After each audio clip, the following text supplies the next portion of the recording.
of all, apologies that, for the slight delay that, as expected, Nick was still at the temple. He was, getting ready. That's, he just got back from the temple. Finally, it's good to have Nikki, Nikki back on the show. Hope all are keeping well and safe. And Nikki got exactly 1 hour before he is going to leave us because he's got a match to go. And let me bring on, without any further ado, on the screen, the man himself, Mr. Nick Pothas. How are you, sir? Good to see you. You gave me a bloody heart attack, mate. I was having a heart attack. Forget about you. Good to have you. Good to have you on the show, Nick. It's been a while that since I last spoke to you, or okay, we had a brief chat off the line, but the relationship you and I had when you first started working for Sri Lanka cricket, and that we got on from the very onset, and it was a pleasure having you, Nicky, and you're an exceptional man. What the boys call you, that very practical coach. And you've been very successful. The little time you spent with Sri Lanka cricket, and you did some wonderful things. And we are having this chat at a very crucial time, I would say. And first of all, just I'm going to take you back, and you joined us as a fielding coach, and you did a lot of work with the emerging players. I believe some of the boys whom you worked are now in the national team. And the little I know, and what I have spoken to the boys the last 2 days, they all had very positive things to say about you, Nicky, which I appreciate very much. And tell us, what was your success, whether if it was your man management skills, your hands-on, you being practical, what was it, Nick?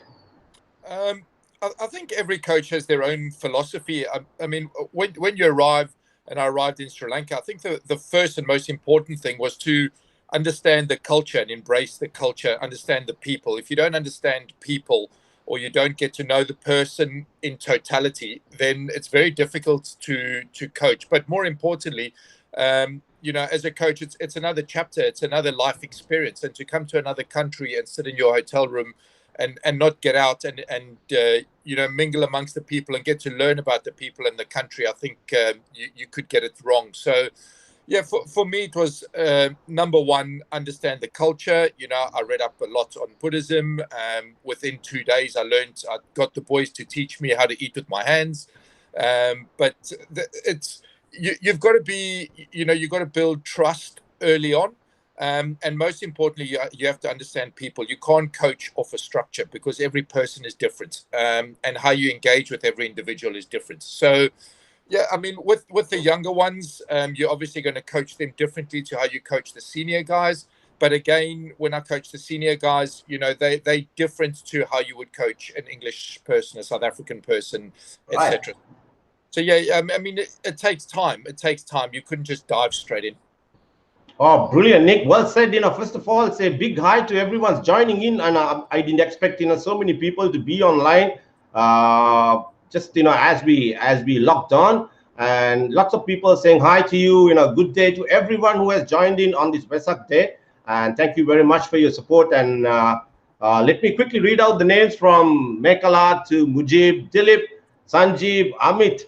Good to have you on the show. Rui, Amal, Dimel, the list goes on and on. Lots of people. It's good to have all of you saying big hi to you, Nick. I think people are happy to see you. And Nicky, I'm going to take you back quickly. That what the boys said about you, that you're a fitness freak. We all know that. How fit you are, and I wish that you wore your singlet what you wore last night, and with all your tattoos, and that's to show how fit you were. What I know, and what the boys told me, that you were a hands-on coach. Even when we hit the gym, and you were always there up front working with them and guiding them. You never asked them, say for an example, we do a circuit, you didn't sit back, allowing boys to do the circuit. You were up front, pumping them, taking them, and was that your secret, that you being a practical man? I think any coach, regardless of, I mean, there's certain people who can do it and there's certain people that can't. You wouldn't expect some other coaches to do it because you'd have a heart attack on your hands. But Yeah, I think role modeling and setting an example is very important. And certainly, I don't ask players to do anything that I wouldn't do. But having said that, being fit is just a prerequisite to be a professional sportsman. But having said that, we play a highly skilled sport, and just because you're fit doesn't mean you're going to perform. I mean, a classic case is someone like Lassit Malinga. Asking Mali to run up and down and lift weights is not his way of getting fit. Mali gets fit by bowling. So, asking him to run tests and do various bits, players have to appreciate that he's a very, very special player and he will get different treatment because, he'll perform for you on the cricket field. But, I worry nowadays with the amount of testing that goes on. I see the value in testing. But, testing tells you more about a player's character than it tells you about his ability to play cricket. So, everybody's different, and some of the tests, some people are going to be good at, some are not going to be good at. Your biggest worry is that players start training in the gym to pass tests. They don't train in the gym to be better cricketers. Well said, Nick. Everyone's listening you. Nick, whenever you have time, there are so many people saying hi to you. You would have been a very popular guy, the little time you spent in the island of paradise, that's what they call. And if you have time to say to hi to these people, all are happy to see you. And everyone's out there, any questions that you have for Nick, please forward it to us, that we can take it up. The Nick will be happy to answer. And Nick, there's another very interesting thing you did. This is a very special show. Perhaps the reason being that when people got to know that you were coming online, they all lined up and gave so many goodies to give away. And the people whom you have known in the past, some of the people you have met, in Sri Lanka, and they've been very grateful. And I was told one of the things you did when you came back, you said very interesting thing at the start, how you learned about Buddhism. And it's a special day, Nick. It's Vesak in Sri Lanka. People are home. And it's very, very great to hear coming from you that, how you absorbed our culture. And one other thing which you did, I know you did, and we were going through a phrase that, you're trying to change our eating habits. And you noticed it, and I remember you changed it, and you allowed the boys to eat certain amount of carbs and go back to rice and curry, if I'm not mistaken. Didn't you do that, Nick? Yes. I mean, nutrition, when you talk about fitness, you can only spend so long training in a gym, but the most important part is your nutrition. That's the part. I mean, here we talk about a 21-3 day, which means that with 3 hours you are with the coaching staff and with the trainers and all the rest. What you do in the other 21 hours will dictate how successful you are, because that's the time you're alone. That's the time that somebody isn't watching you. So when you give people a little bit of freedom to do these things, it's more there's more chance of them being successful. If you treat people like kids, there's more chance that they're going to go off and do their own thing, and it's very difficult. We've got to appreciate that we play a game. As much as it's become professional, it's a game, and people have to enjoy themselves. If you don't enjoy yourself and you're not happy, you can't perform. To put stringent measures in place, left, right, and center, it makes it feel like going to school again, and that's not what you want. You want to be in a good frame of mind to be able to represent yourself, represent your country, and be able to put good performances on. And within the Sri Lankan culture, there's so much good food that you can eat. You certainly don't need to come away from what is cultural and what makes people happy. You just have to put a few parameters in place. But outside of that, I've always stuck to the mantra that a happy player is a good player. So you've got to keep people happy.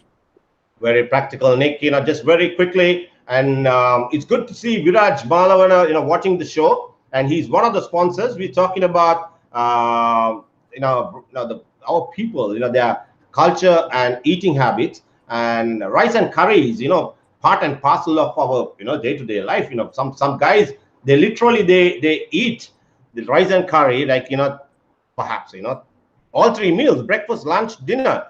And it's something that you can't take away from us, and which we are trying to change that culture a little bit, try to be a bit more sensible. And talking about Viraj, it was very nice of Viraj to have come on board and give us some gift vouchers. And there is a gift voucher which he has given from his authentic Sri Lankan restaurant called rampe. Rampe is a leaf that we use in certain curries. And before I move on to your next question, Nick, I'm quickly want to ask, since we are on the subject of rice and curry, hang on. I'm going to ask you, Nick, this question. You answer, and let's see, whether our viewers will get that right. Okay, that's the question. Too much. Hold on, wait. What's the European version of a curry is called? Okay, I'll give you the answers. Called a curry, a stew, or a goulash. What's the right answer? I'm going to go with the goulash. Okay, people.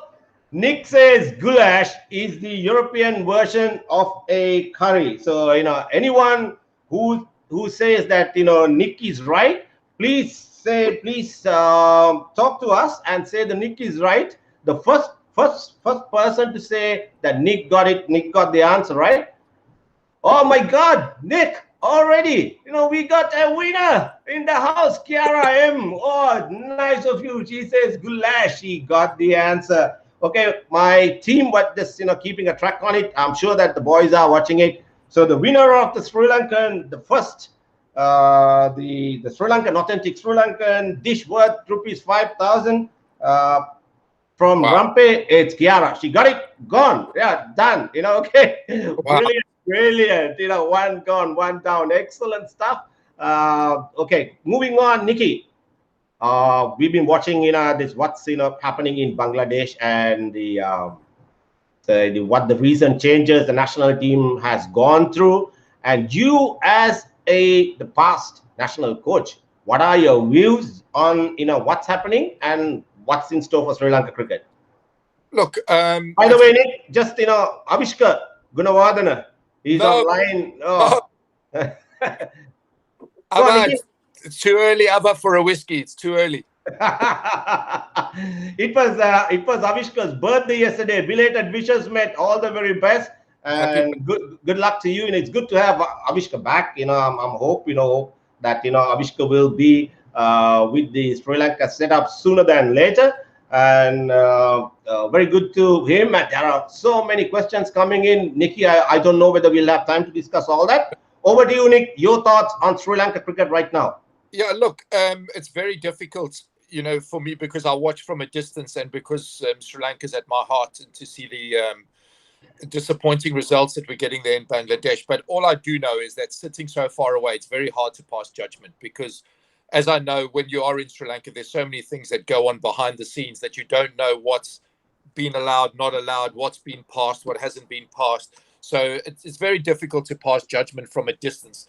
All I know is, Cherry, as we spoke yesterday, when the selection panel changed under Graham LeBroy when I was head coach, they said that they weren't aware of certain players, blah, blah, blah. And they gave me the power to pick a team to go to Dubai.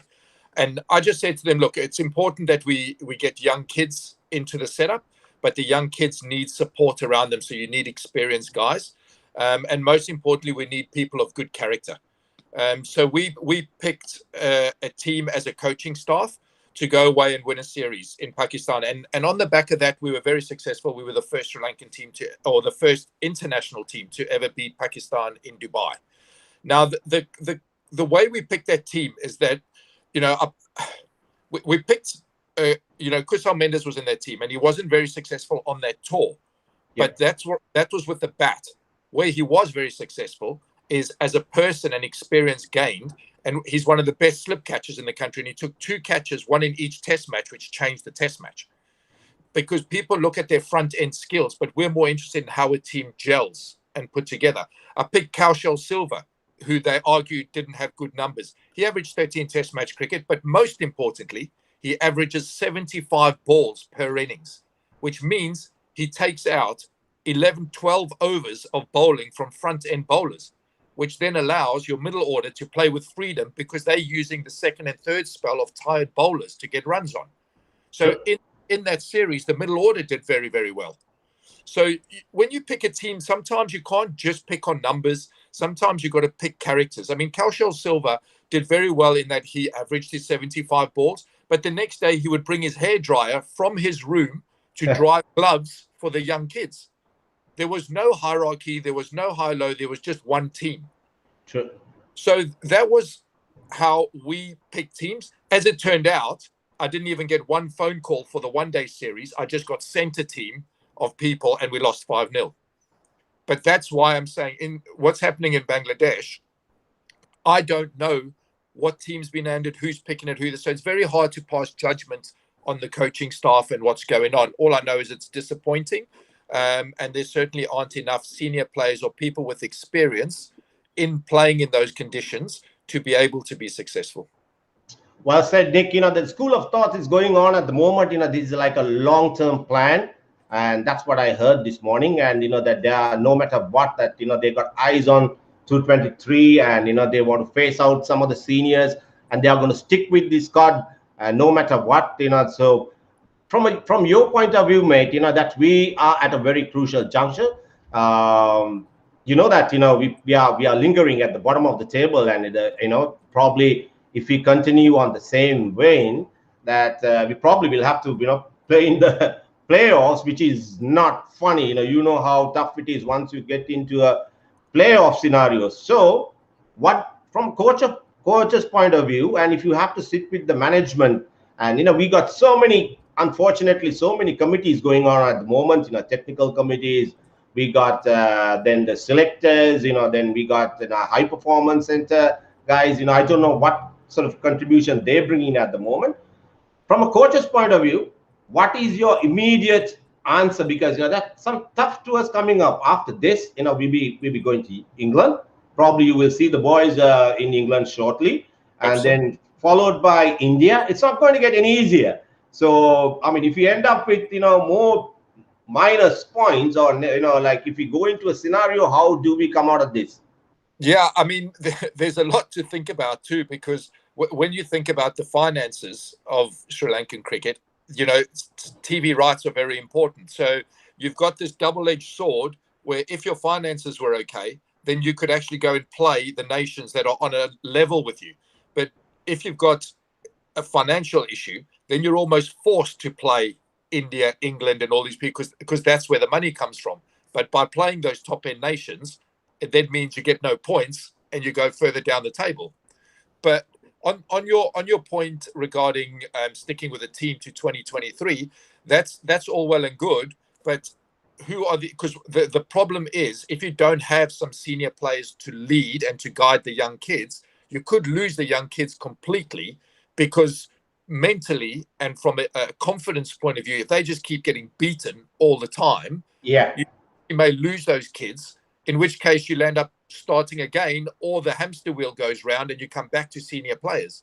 So you very definitely need a blend of senior players, whoever they might be, and your young kids, and you bleed them in slowly. And the senior players take the responsibility. They bat in the top positions. The young kids start at number 6, start at number 5, and then as they improve and they get better, then they slide up into the positions that they're more accustomed to batting. But, I'm hoping that, Mahela and Sangha in the background, are part of this vision, because it is a good thing. I think Sri Lanka cricket is in a place where they need to start a sort of new cycle, but it's how they go about that cycle. You can't just play a team full of young kids, because who's teaching them? Well said, Ben. And I hope, lots of listeners out there will hear you loud and clear, and, that we're sensible in what we do. I think what we lack at the moment is, that we do things on an ad hoc basis, and there's no consistency, and we continue to bring people. I'm not trying to, as you rightly said, I'm not trying to pass judgment on anyone. I'm sure the guys who are in all those committees, etc., that, they all played good cricketers. They were former champions. The fact is, Nick, do you agree that in order to, to handle cricket, you got to be in touch with the sport, isn't it? I mean, if you keep away from the sport for a period of time, it's going to be very difficult for anyone to come back and do a job. You got to know what's happening in domestic cricket plus international cricket. What do you think? No, 100%. And I know when I was with Graham Ford, we used to watch a lot of club cricket, on the weekends, go across and watch, because it is important, because on a committee, you'll just get a result, and you can't just look at the end result. You've got to look about how a batter went and scored those runs. He scored those runs against, some of they say they don't get wickets, but if you're bowling on low flat wickets every week, it's how do they go and get their wickets, or how have they bowled on those flat wickets. So we used to watch a lot of club cricket on the weekends and go around the ground so that we had a better handle on it. But also the world of cricket is changing, with the amount of tournaments going on around the world. I mean, I saw the contract list, and what those guys have been offered. If you offer them those contracts, then you're not going to have a handle on them going around the world. And I know there's NOCs that they need, etc., etc. But you'll end up with the same situation that the West Indies have got, where players don't play for their country and they just go and play in tournaments abroad because you've only got one career and you've only got a certain amount of time that you can play. So you've got to look after your family, and it's a professional era. And I don't think, the players that played way back when understand how professional the era has become. You've got to be able to understand that in order to be able to pick teams, but more importantly, to keep your players fit. Someone like Isuru, who's playing a lot of tournaments abroad, and Tissera, before he retired, playing a lot of tournaments abroad. It takes a lot out of your body because you're going there as an overseas pro, so you have to perform. So when they come back, to put them straight into a training camp is unrealistic. They should get a week off, a week of rest and massage before they come back. So understanding, the modern era is very important. Well said, Nick. That you're the man, for the job. When we first started the conversation, I said that you're a very practical coach, because you understand our culture and the reality at ground level. And I think, to me, what happens is some of these overseas coaches who come, they do not understand the culture, what we have, what's happening at grassroots level, what the players have come through, the systems. And when you try to make drastic changes, at times these things can happen. And big thank you to you, Nick, from Viraj Malavana, for getting the answer right about the goulash. I can see lots of people have said stew. Sorry, guys, stew. It's goulash. It's a goulash. It's another tricky one coming up. It's be moving on to sushi now. Because this is also from one of the leading the sushi bars in Sri Lanka that have come up recently. It's actually one of the hangouts of lots of Sri Lankan cricketers. They hang out as well. And brilliant, absolutely brilliant sushi bar. And it's called Samurai. And sushi is not cheap. It's expensive. That's an expensive dish. Lots of people. Yeah, mate. You meant to say good things about the sushi.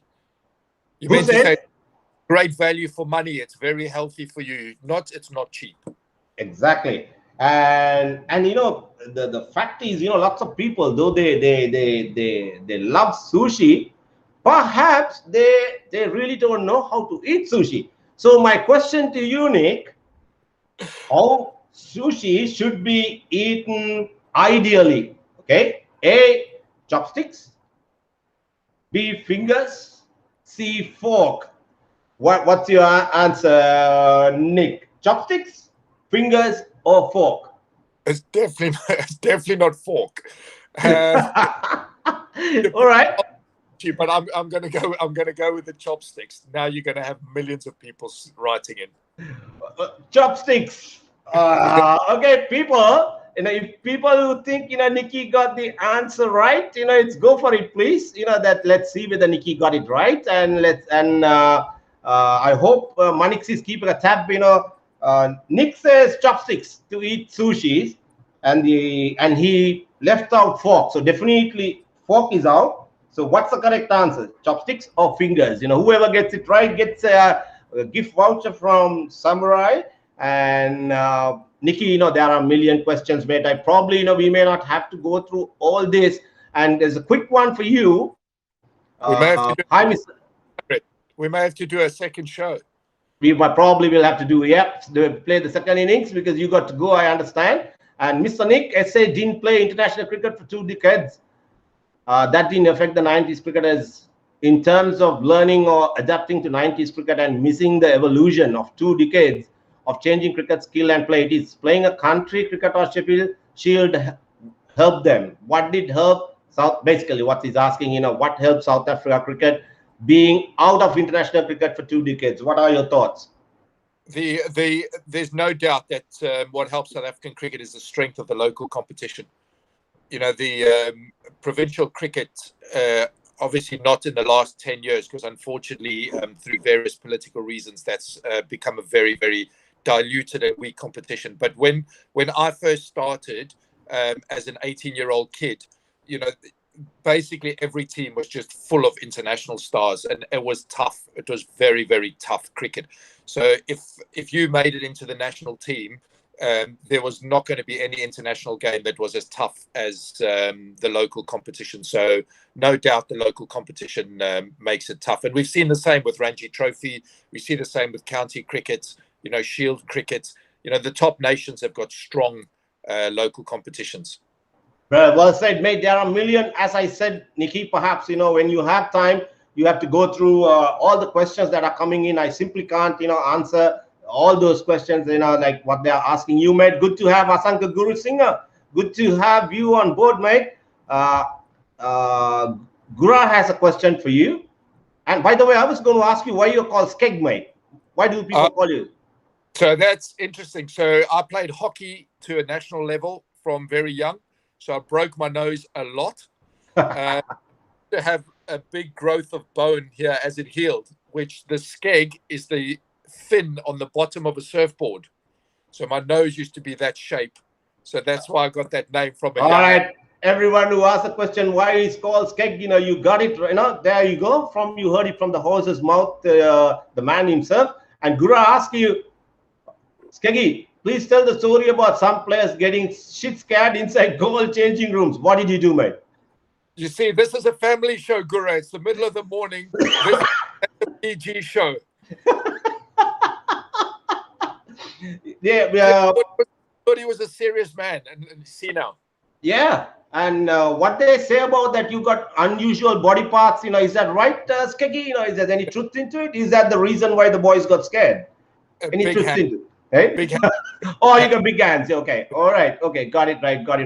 By the way, Manik, did anyone get the answer right for the sushi?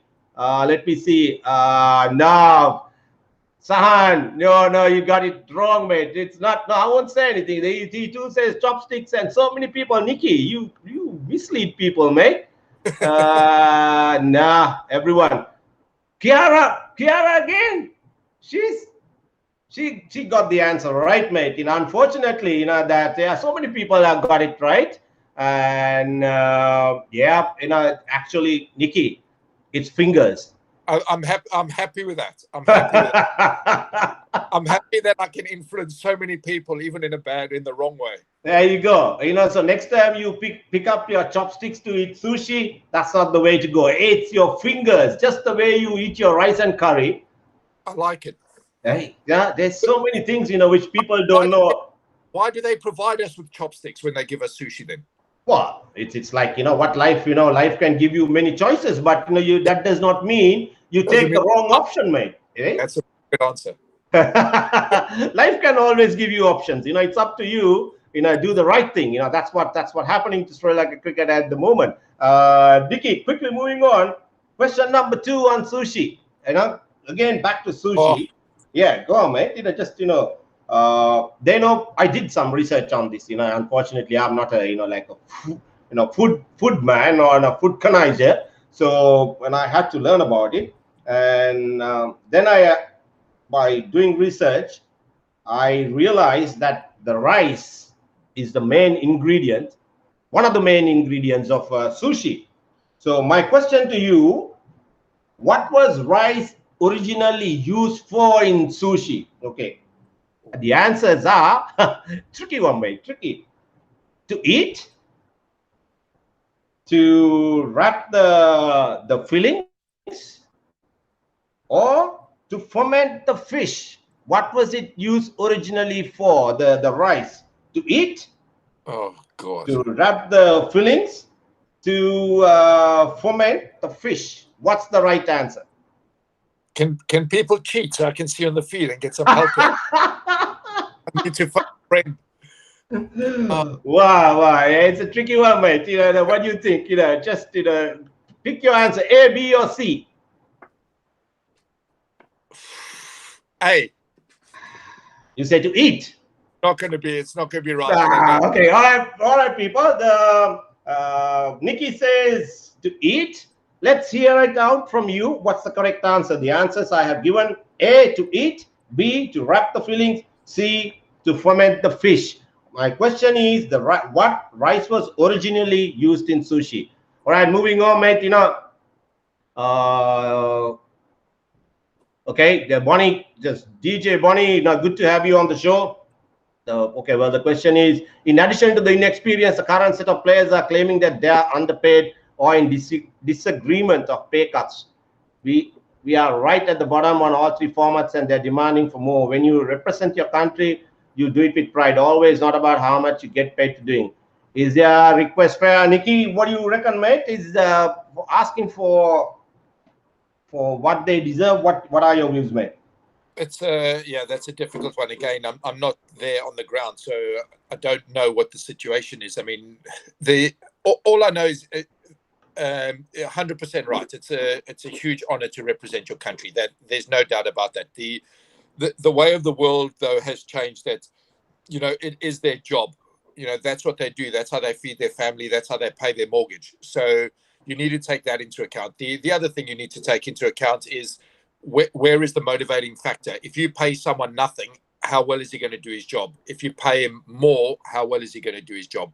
So there's a lot to be taken into account, and there's a world standard, etc., etc. There's a lot to think about, but yeah, I mean, inherently, when you look at world cricket, I think some of the lowest paid are in Sri Lanka. So how you're going to solve that is what they're doing now. They're sending basically the team out to slaughter and playing. I mean, when I was there, we played a back-to-back series against India. I mean, you're on an absolute hiding to nothing, playing against India, but you have to because of the TV rights money coming into the board. My only question is, when that money comes into the board, what is it being used for? Because if the players are being used to bring in the money, surely then a portion of that money should then be going to the players. So the answer is it's just not a linear answer. You can't say they get paid too little, they get paid too much. There's so many factors that you need to think about before deciding what you're paying these players. The other thing is that a lot the pot of money is diluted so far, because I remember when I was there, they were paying players to play club cricket. I mean, if you're going to pay 120 players, you're diluting your pot of money so far that you can't pay your best players the right amount of money, in which case they are going to go and play abroad. So it's what is their business model? I mean, and what is their intention? I mean, I can't answer that question. I don't know. Well said, Nick.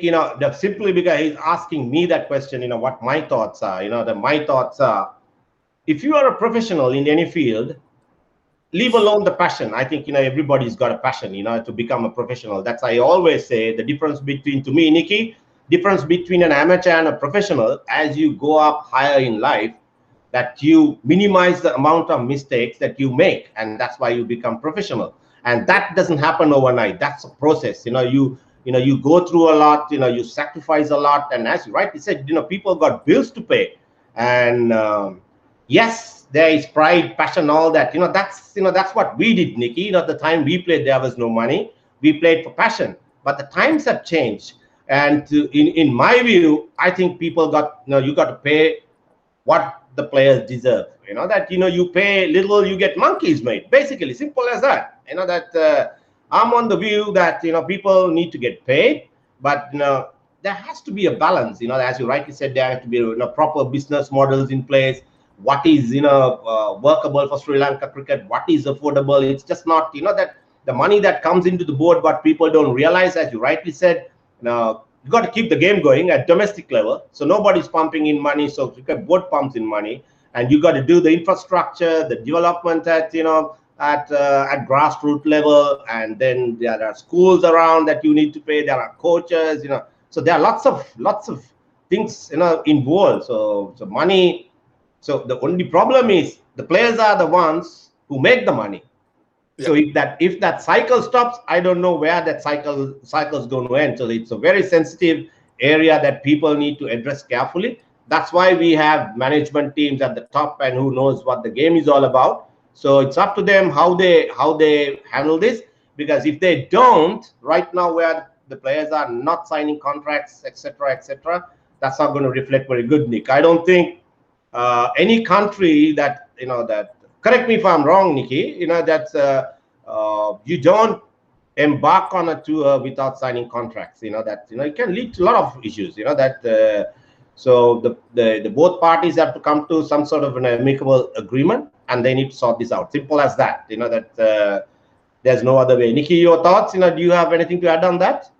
Yeah, I mean, in other countries, you obviously have associations, players associations that look after the players. Yeah. They know that. So unfortunately, you don't really have that in Sri Lanka. So the players are left to try and negotiate that on their own, which is not healthy, because they're going abroad with other things on their mind rather than leaving it with the professionals to deal with on their behalf. Here we have the PCA, the Professional Cricket Association, which is a very powerful and very, very good body that represents the players to the English Cricket Board. So that makes it a lot easier too. But one thing I certainly don't agree with is this whole negotiation being aired out in the media for everyone else to see. That's certainly something that just needs to be kept behind closed doors and get sorted out between the players and the board. But it's just not very healthy for either party for that to be out in the media. Well said, mate. And there are so many questions that that came, which I have missed because there are 60 comments. Can't keep a track the way they are coming through. And someone asked, whether you have any connections with the Springbok rugby coaches that you interact with them at any point. And then Kirk Lawrence, all the way from Aussie, mate. Since we got a couple of Aussie guys online, shall we pop the question, Nick? There's another question for you. I think Gura is still online as well. The winner of this will get $100 Aussie voucher from 12 mate, 100 Aussie dollars from the 12th Man Bar in Melbourne. I think it's in Glen Waverley, given to us courtesy David Cruz, who happened to be a good friend of yours. I'm sure that you have some words to say to David as well. Okay, without any further ado, the question my question to you, Nick: first Sri Lankan to score a century at MCG. Okay, I'm going to give you 4 options. A. Aravinda De Silva. B. Hashan Tilakaratne. C. Asanka Gurusinghe. D. Kumar Sangha. Who is the first Sri Lankan to score a century at MCG? What's your picnic? Now, Guru's going to know the answer to this, and he's sitting. I hope it's him, and I'm not going to pick him.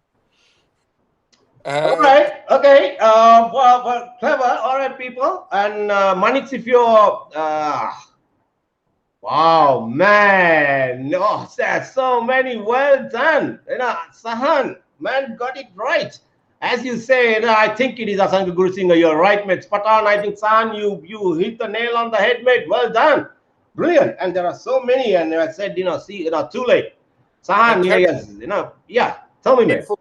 To get 100 at the MCG, they must have pitched everything up, eh? Nothing too short. Gura, if you're listening in, mate, I'm sure that you have an answer for Skeg on that. That's brilliant. Yeah, the answer is Asanka Gurusinghe. I think the winner is Sahan. Wait for it. He got it. He's the first to say that. Asa, well done, guys. Okay, so get this out of the way before you go. The second question for the people who lost out on the first one. Okay, this is a tricky one, mate. First Sri Lanka to take 5 wickets at MCG. Okay, the answers are A. Lasith Malinga, B. Thisara Perera, C. Nuwan Kule, D. Chaminda Was, who is the first Sri Lankan to get 5 wickets at MCG. I'm going with Vasi because he's my mate. All right, Nick says Vasi. Let's hear it, people. What the right answer is. That Manix is keeping a tab on who's get the answer right. And this is also for another 100 Aussie dollars from 12th Man Bar. So it has to be, unfortunately, hopefully the answer will come from a Sri Lankan residing in Australia, because it makes a lot of sense. I can't see Yashit. Nope, mate. Next time you go to Australia, you probably would have, used the voucher, but unfortunately, that's not the right answer. No. Keep trying, and this, Manik is watching. My team is watching who the winner is. So that's all this courtesy 12th man bar. Nick, you told me offline, that we haven't gone to Harpo's segment as well. I don't think we'll have time before you go to move on to that your association. Some of these guys. David. Yeah. What was it like the time you were in Sri Lanka? Well, David was like my extended family when I was in Sri Lanka.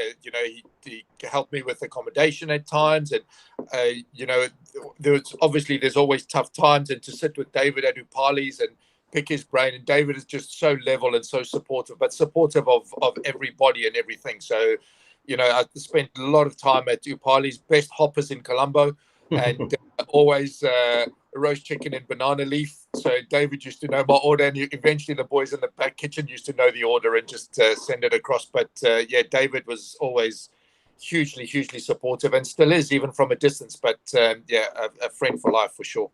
Oh, brilliant, mate! I know. I'm glad that you still have fond memories. Your time spent in Sri Lanka. By the way, guys, I can see many wrong answers and few right answers. I'm sure Manik would have picked the winner by now from the other end. Manik is sitting in Singapore, and by the way, Nick is monitoring everything. So to keep the transparency, you see all the answers coming online. So it's black and white. Whoever gets the answer right, that get the voucher. Simple as that. So I have given that task to Manik to monitor. The answer is Tisara Pereira. Ah, interesting. TP, yeah, mate. He got, I think, he got a 5 in one of the ODIs, and it was one hell of a match. If I may recall, that we were chasing 220, 230, and we were down 120 for 7. Angie and Malinga had a partnership, and we won the game. That was unreal match. It was, if you may recall. So the two answers: the first Sri Lankan to get 100 at MCG is Asanka Gurusinghe. Yep. Unfortunately, I don't have many clips to show you whether they kept the ball right up, how we got that. Yeah. We don't need clips. We know that. Yeah, it's only clips, right? And then the first Sri Lanka to get 5 at MCG is Tisara Pereira. Okay, since you spoke about Harpo's, Nick, just a quick one. The first one coming up, Manik, keep a track. I know that you have some sort of idea about Sri Lanka, mate. That your way around. You know how to get around Colombo. How many Harpo's pizza and pasta parlors do you think in Colombo district, Nikki? Okay, answers are A 4, B 5, C 7. What's your answer? I only used to go to the one near the board.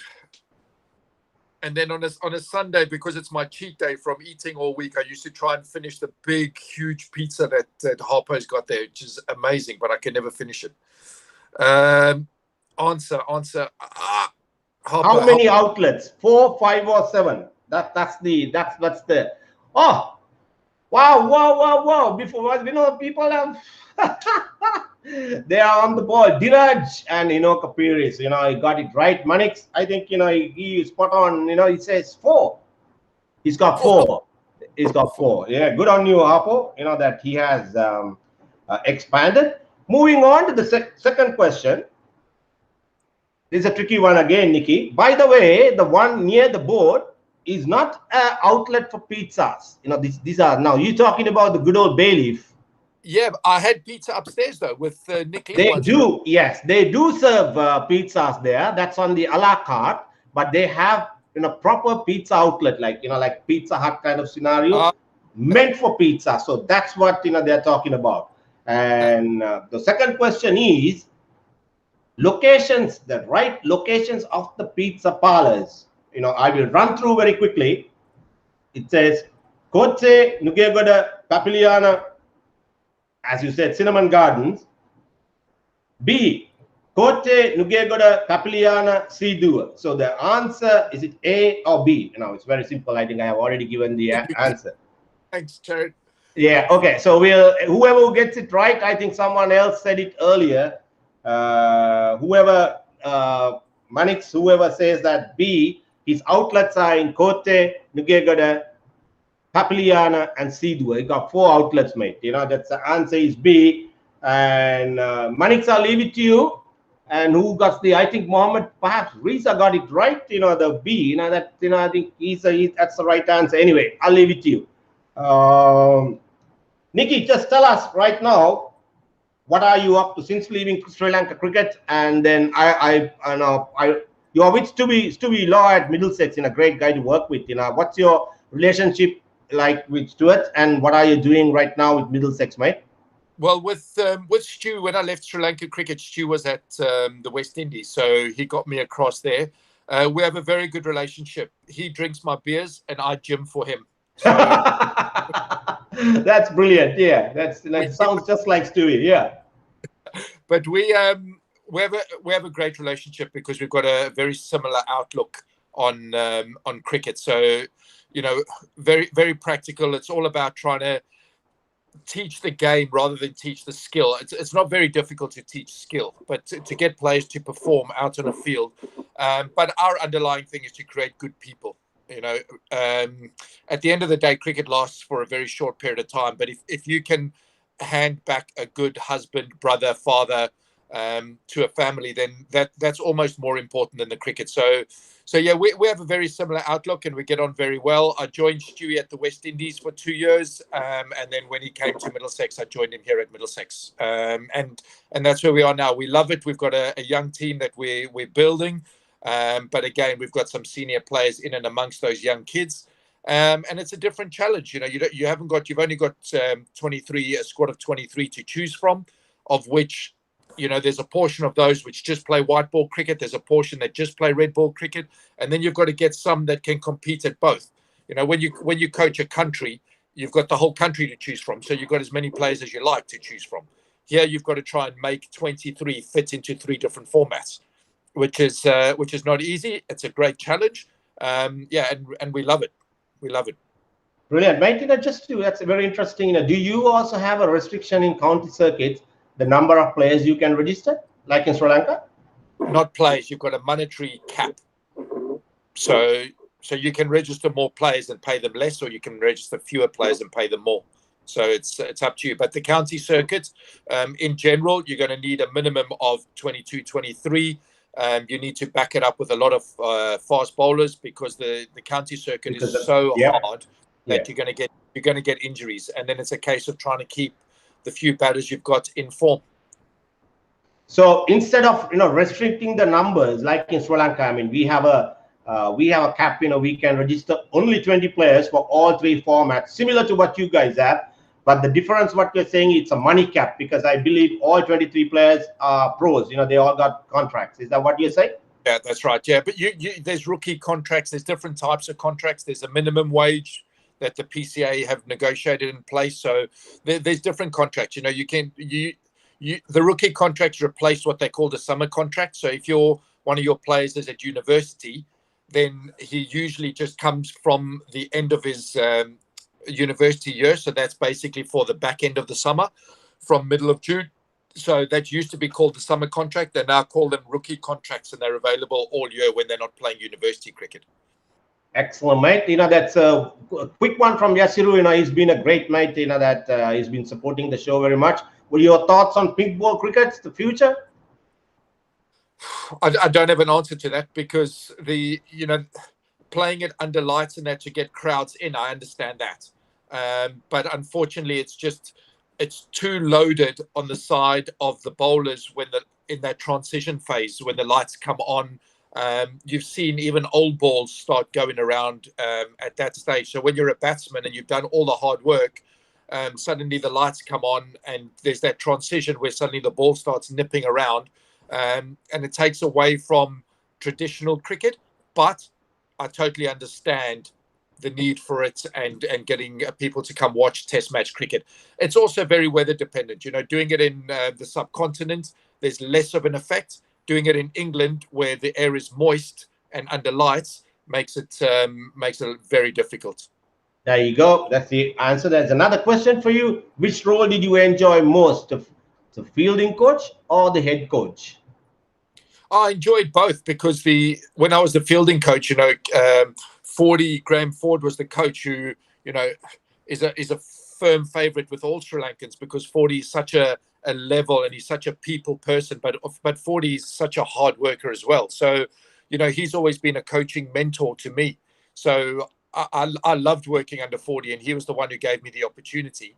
And then when I was head coach, I loved that too. But it's just very, very challenging. You accept that if you're a head coach, you're going to have one of your hands tied behind your back, and that's challenging.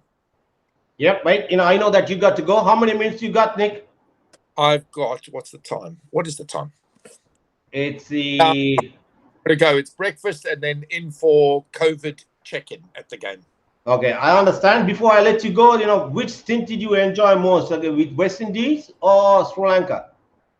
Oh, they were both so similar, because the West Indies people are very similar to Sri Lankans, that hugely friendly, very skilled players, and very hospitable people.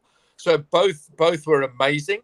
But the one biggest difference between the two is that in Sri Lanka, all the cricket is based in Colombo, and in the West Indies, you've got all these players on so many different islands. So every time you want to camp, you've got to fly all these guys in. So when you talk financial difficulties, they've got to fly people in and around these islands all over the place. And then also when you come back from a tour, you've got to fly them back to all those islands. So it's the exact opposite with the ease on where you've got the players. But no, both stints were amazing. But certainly there's one place I'll always be coming back to, and that's Sri Lanka. All right, before I let you go, mate, people who are still watching, I got 3 more pizzas to give away, which I will do once Nick says goodbye to us. I have to let him go. And your thoughts? What are your recommendations for Sri Lanka cricket to come out of it short term?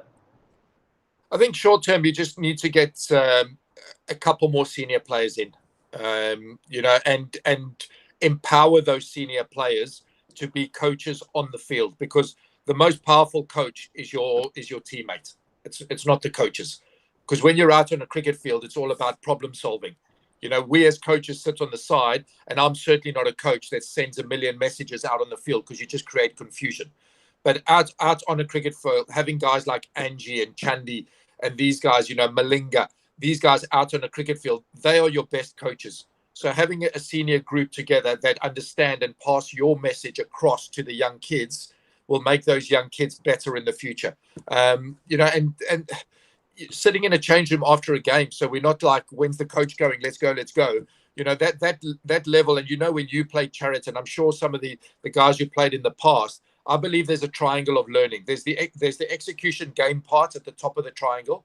Then there's the sitting in the change room part and talking with your teammates, talking with the opposition and learning, and then executing the learning at training. So we've got a triangle there of learning that goes play, learn, practice, play, learn, practice. What we've lost in the modern era is the learn part. Players think they can learn at practice. You can't learn at practice. At practice, you practice. So that's what I would say. Just get a few more senior guys in that can help teach and help lead and help nurture the future. All right, good advice, mate. But unfortunately, if the forward thinking is to phase out the seniors at all costs, is that a good way to go? What are your thoughts, mate? Again, I can't pass judgment on that, because I don't know what the dynamics are behind the scenes, or what the senior players have been doing, what the coaching staff and the board and whatever. I don't know what their plans are and why things are going. Unless you understand the dynamic and what's going on in the background, I can't pass a judgment on that. Well said. One final question before I let you go, mate. If you're given a chance to come back to Sri Lanka cricket and have a stint, would you accept it? I know that which is very unfortunate that I don't want to go in there, mate. It's too personal. Perhaps I understand your reasons for leaving Sri Lanka. Having said that, if you're given another opportunity to come and work with us, would you accept it? Only if you were the manager, Cherry.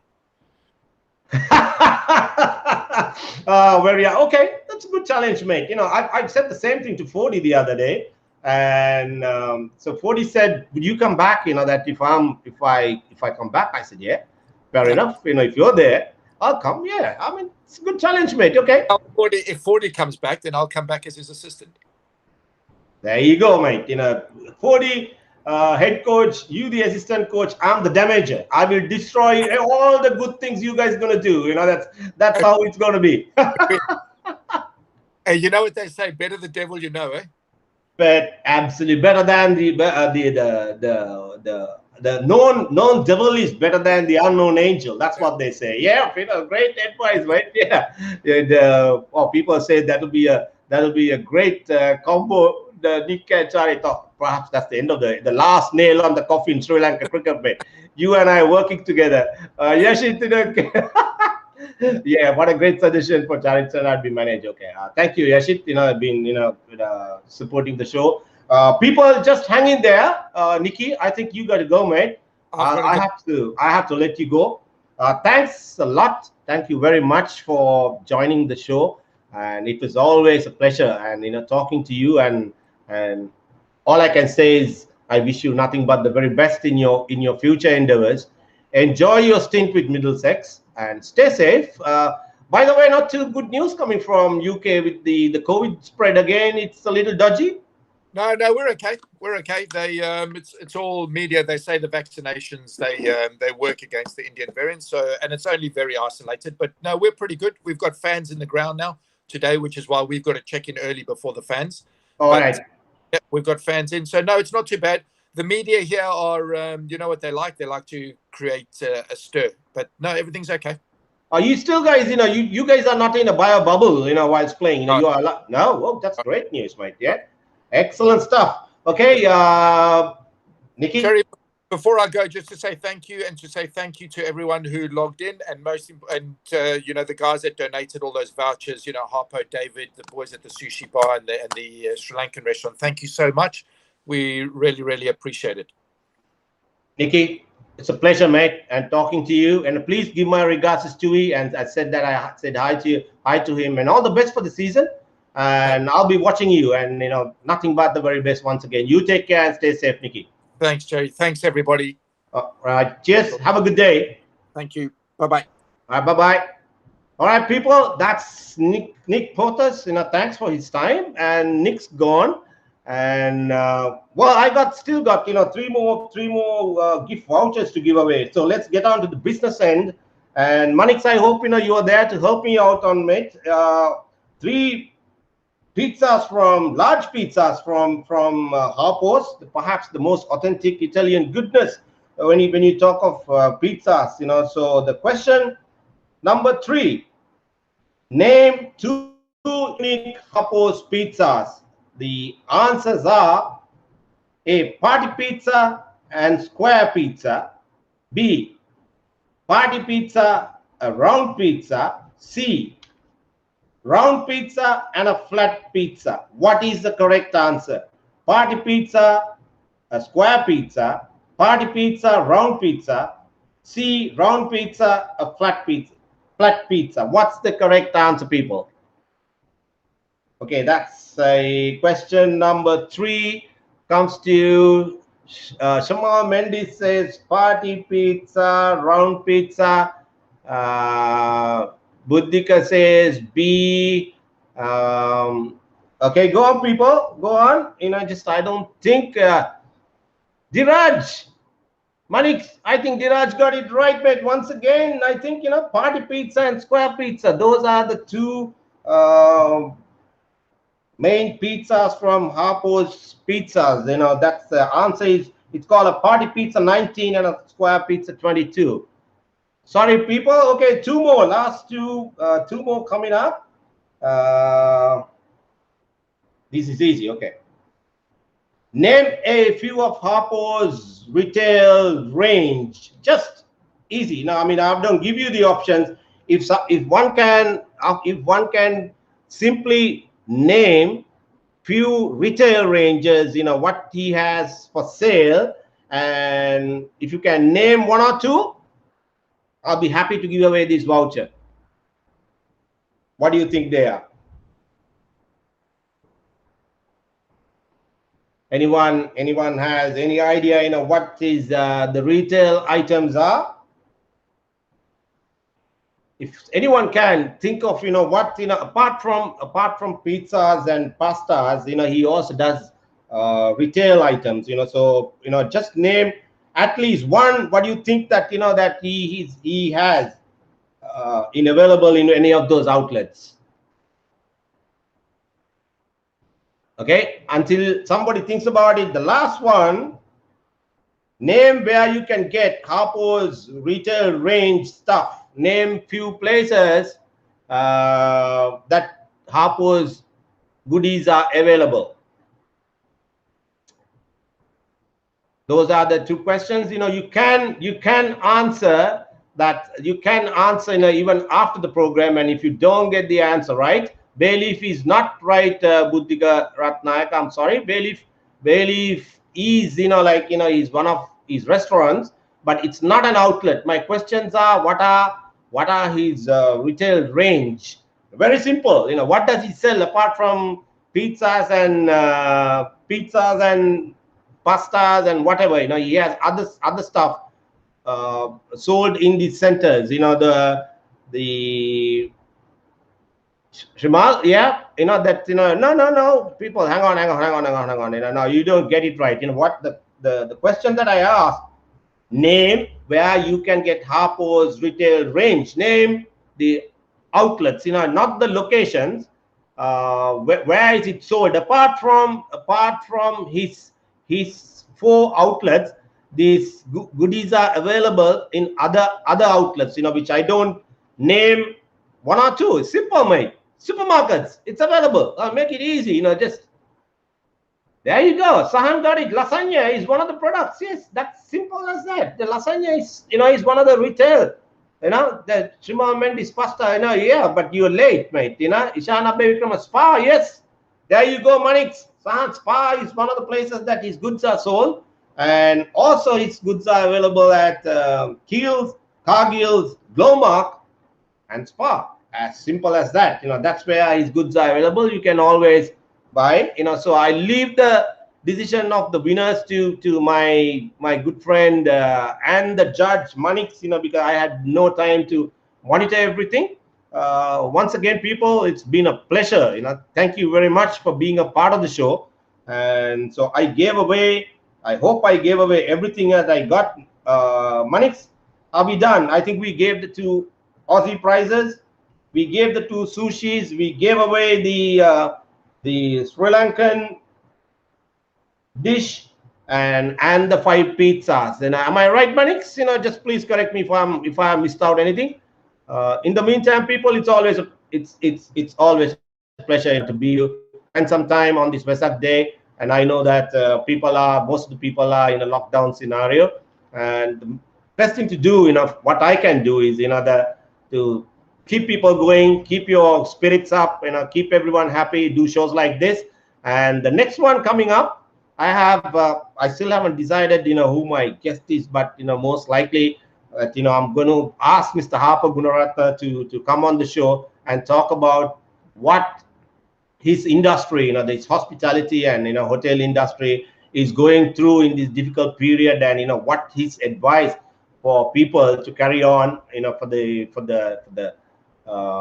post-COVID period or post-lockdown period, or what plans he got and how he's going to keep his staff going and people going and all that. And the good news is I already got a sponsor for that show. I think, Gishan Vimaladharma came on the show previously. He was one of my guests.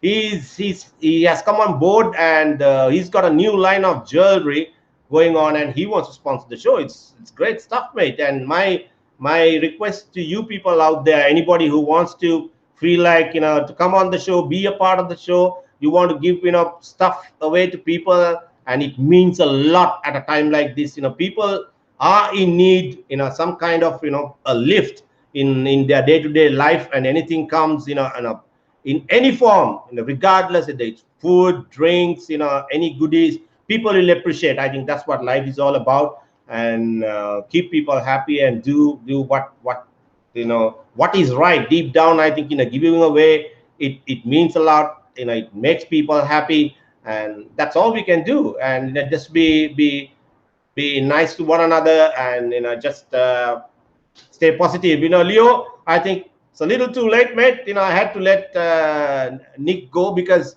he had to go for a match. It was a very, very short appearance from Nick, but that's he had to get up at 7 o'clock in the morning UK time to come on the show, and we had briefly we had a few issues trying to get connected, but it was all sorted out in good time. And my apologies for the delay, 5 minutes delay. But anyway, all well and good. Nikki joined and the show went on. Thank you very much for all the compliments and all your wishes. Stay safe and keep yourself well. And until next time, I shall keep you informed when is the next show is going to be. Leo, you didn't miss it. You can watch it. It will be on Facebook, and hopefully I think it was on YouTube as well. And anyone who is watching it still, please go to YouTube, subscribe my channel, show a bit of love, support, and I really appreciate it. Until next time, take care. And normally, thanks as always, being there. Unfortunately, you are in Sydney, so and I don't think you won any of the prizes, but I hope somebody in Melbourne got it, and I'm sure Sahan would really appreciate it. And thanks, guys. Thanks. Who else online? Who I missed? Let's see. Anyone? Lalin Premaratna, my sister she's watching. Nice. Richie, good to have you, mate. Hope you're well. Not too good news coming from Aussie. Am I right? That's. I hope everything will be okay. Lakshman, good to have you, man. And Jeevan, and still online. It's good to have you, mate. And who else? Inoka, good to have you on the show, Inoka.